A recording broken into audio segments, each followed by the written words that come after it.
Hey guys, I would like to thank the wonderful Kim Rex for introducing me to this book today. Refuge Recovery, a Buddhist path to recovering from addiction. I know the focus is on addiction, but it could also be on codependency or overeating. It could be on any repetitive thing that you do that you can't control that is not beneficial for you.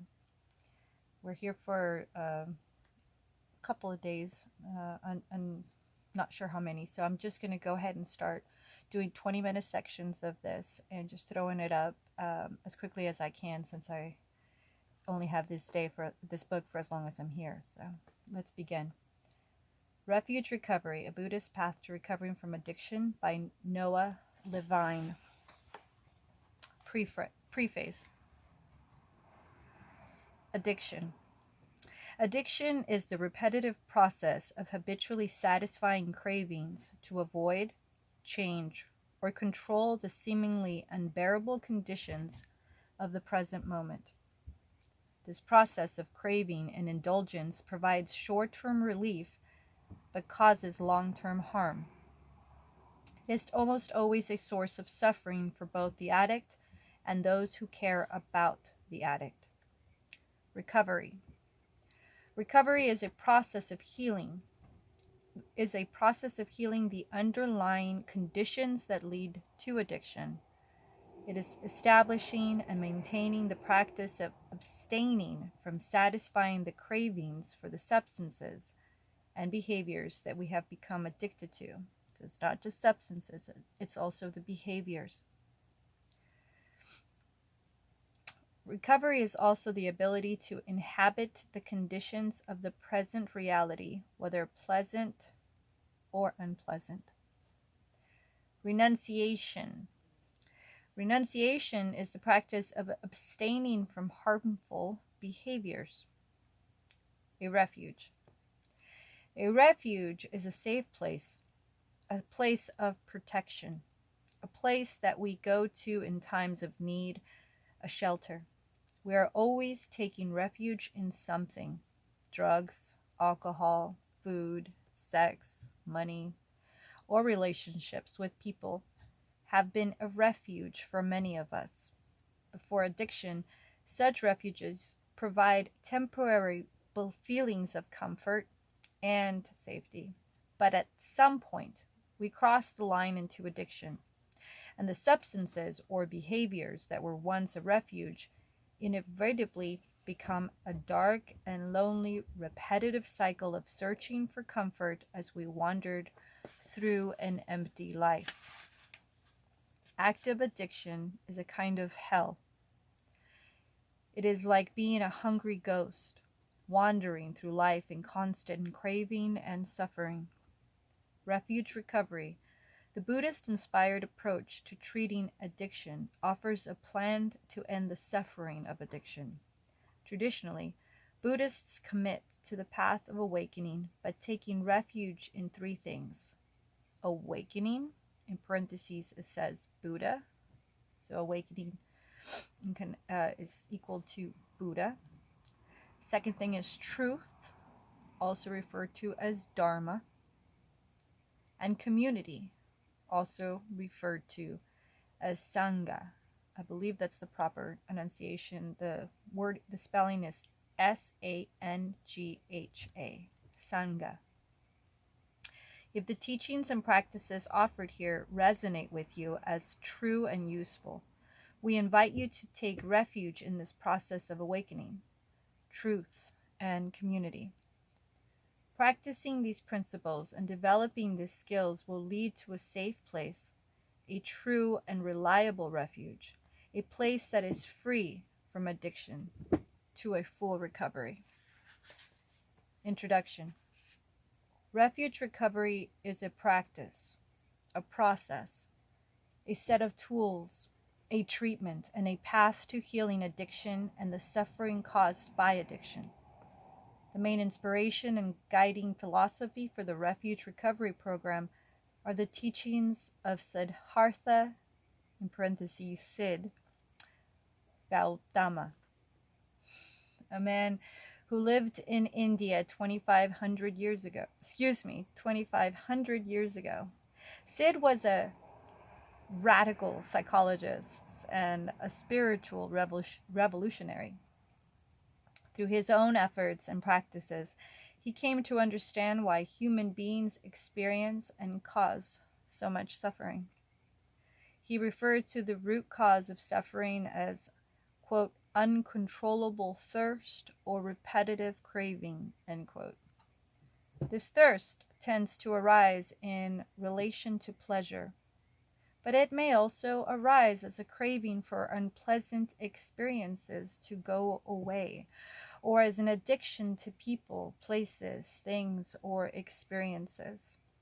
This is the same thirst of the alcoholic, the same craving as the addict, and the same attachment as the codependent.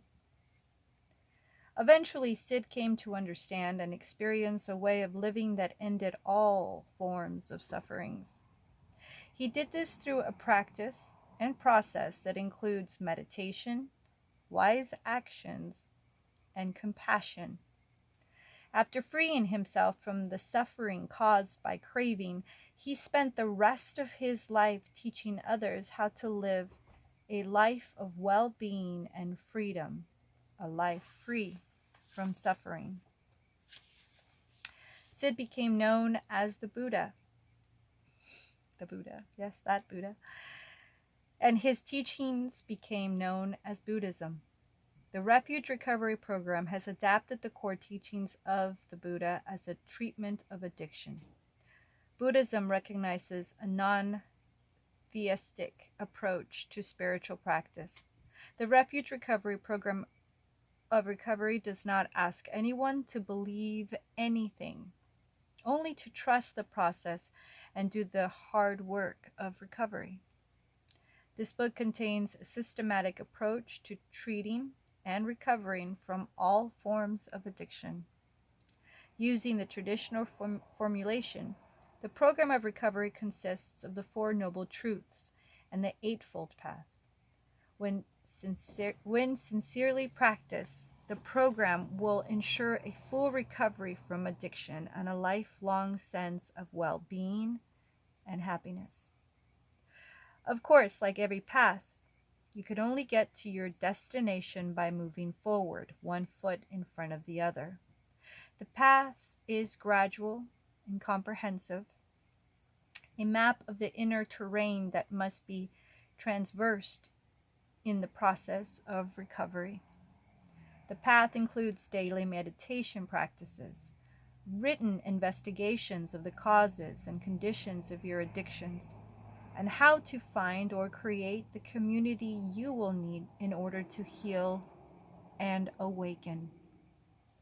We have also included stories of people who have successfully recovered with the help of Buddhist practices. Although I am credited with writing the book, the large community at Refuge Recovery is the inspirational and creative force behind it. This community has helped shape, inform, and enhance the program with their direct experience of practicing these principles. This book, then, should be viewed as a collaborative effort, a book written for the plural rather than the singular, the we instead of the I, since it speaks for Buddhists and addicts everywhere. I'll just add here, this is why I'm just going to go ahead and throw this up. Usually I have apprehension about doing that, which is why in the past videos I've said book 1 or book 2 or book 3, because unlike Kelly Allen's book, for example, which I had permission from obviously the author to put up for free, I don't have that permission from this gentleman, but because of that written right there, I don't think he'd mind, is what I believe, or my instincts tell me, so we'll find out. Continuing on here. Lastly, we are aware that more will be revealed. It is our hope that we have offered here a substantial and useful foundation to the Buddhist recovery movement. We have every intention to learn and grow and revise as we go. This is just the first edition. Enjoy. Let's see. the process. We're going to do 10 more minutes here. The process. Refuge recovery follows the traditional Buddhist system of the 4 noble truths, which begin with 4 actions. Number 1, we take stock of all the suffering we have experienced and caused as addicts. 2, we investigate the causes and conditions that led to addiction and begin the process of letting go. 3, we come to understand that recovery is possible and take refuge in the path that leads to the end of addiction. 4, we engage in the process of the 8-fold path that leads to recovery. Number 1, understanding. Number 2, intention. Number 3, communication/community. Number 4, action/engagement. 5, livelihood/service. 6, effort/energy. 7, mindfulness/meditations. And finally, 8, concentration/meditations. The core philosophy of Refuge Recovery is based on renunciation and abstinence. We believe that the recovery process truly begins when renunciation is established and maintained. We also understand that imperfection and humility are part of the process. Even when we refrain from the primary drug or behavior, addiction at times manifests in other behaviors. We are not holding perfection as the standard, but as the goal. We believe in the human ability and potential for complete renunciation of behaviors that cause harm. We understand that for many, this is an ongoing process of establishing and/or re-establishing renunciation. Renunciation alone is not recovery, however. It is only the beginning. Those who maintain abstinence but fail to examine the underlying causes and conditions are not on the path to recovery. They are simply stopping the surface manifestations of addiction, which will inevitably resurface in other ways. The 8 factors or folds of the path. And by the way, I just got to add, that last paragraph is why I am still seeking thorough recovery from addiction. It's not the type of work you just put down. It's a work you have to continue to cultivate, because life is recovery, really. The 8 factors or folds of the path are to be developed, experienced, and penetrated. This is not a linear path. It does not have to be taken in order. In fact, all the factors need to be developed and applied simultaneously. And to truly break free from addiction, the 8 fields of recovery must be consistently maintained. Although the process and the sequence of recovery will vary from person to person, the following is an overview of how the Refuge Recovery approach may be applied. We begin by accepting all the ways that addiction has caused suffering in our lives and the lives of others. Turning inward and acknowledging our suffering is the beginning of the process, but it is also an ongoing practice. On a daily basis, we practice mindfulness of suffering, its causes, and its cessation. Next, we investigate the underlying conditions that have influenced, exasperated, and perpetrated our addictions. Through reading, listening, studying, and practicing the principles of the 4 truths, which includes the 8-fold path, we come to understand the possibility and potential of our own recovery. Having some inkling of hope and willingness, we take refuge in the potential of our own recovery, Buddha. and the Four Truths, an Eightfold Path of Recovery, Dharma, and the community of fellow recovering addicts, Sangha. We embark on the practice of the Eightfold Path. We encourage you to begin with the practice of meditation right away. Meditation is going to be the most important tool in supporting our renunciation. Begin with the practice of focusing on your breath. After a week, you will alternate forgiveness practice, explained in Chapter 5, with breath practice every other day. Eventually, we will want you to learn and practice all the meditations offered, but we encourage you to first develop the meditations that increase concentration. As your skill in concentration increases, we begin practicing the four foundations of mindfulness and the heart practices of loving kindness, compassion, appreciation, and equanimity. Next, we refine understanding, intentions, and livelihood. This is a gradual path. No one changes overnight, but we all must continue to practice, study, and act wisely to find the freedom from addiction we seek. We engage in the relational aspect of forgiveness, making amends to all people we have hurt through our addictions, words, and actions. Compassionate action is an integral aspect of the path. We encourage you to find ways to be of service, to be generous, and to be kind.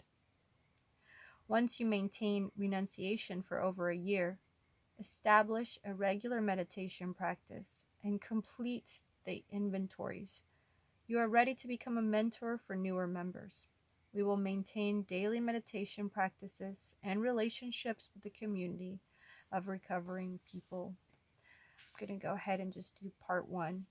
So this might go to like 24 minutes or so. The Four Truths of Recovery, part 1. Chapter 1, Addiction Creates Suffering. The path of refuge recovery begins with the first truth. Addiction creates suffering. This is not a philosophy. It is a practice. It demands action. We must understand, acknowledge, admit, and accept all the ways addiction has caused suffering in our lives. We take this action by writing and sharing an in-depth and detailed inventory of the suffering we have experienced in association with our addictions. You are probably already painfully aware of how addiction leads to suffering.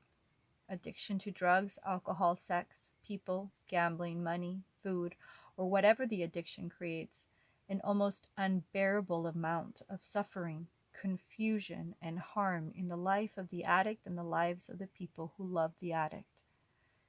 What usually starts as a search for happiness and pleasure almost always ends in tremendous sorrow, loss, confusion, and suffering. Very often it leads us to suicidal thoughts, despondency, and shame. For the addict in the midst of addiction, life is often a downward spiral that ends in incarceration, institutionalization, violence, loss, and death. Some may continue to function in seemingly normal ways, working, parenting, and participating in society, but an internal death occurs. A numbness arises, and they start to disconnect from themselves and from others. A wall of denial and suppression, too high and too thick to scale or break through, keeps others out and keeps the addiction in, trapped by his or her own defenses, prisoner to his or her addictions. To start the process of healing and recovery from addiction, the first thing we must do is accept how our addictions cause suffering in us and in the ones we love. We begin by understanding that addiction always creates suffering. Suffering is greed, hatred, and delusion. For the addict, it may manifest as suffering is the stress created by craving for more. Suffering is never having enough to feel satisfied. Suffering is stealing to support your addiction. Suffering is lying to hide your addiction. Suffering is feeling ashamed of one's actions. Suffering is feeling unworthy. Suffering is living in fear of the consequences of one's actions. Suffering is the feeling of anger and resentment.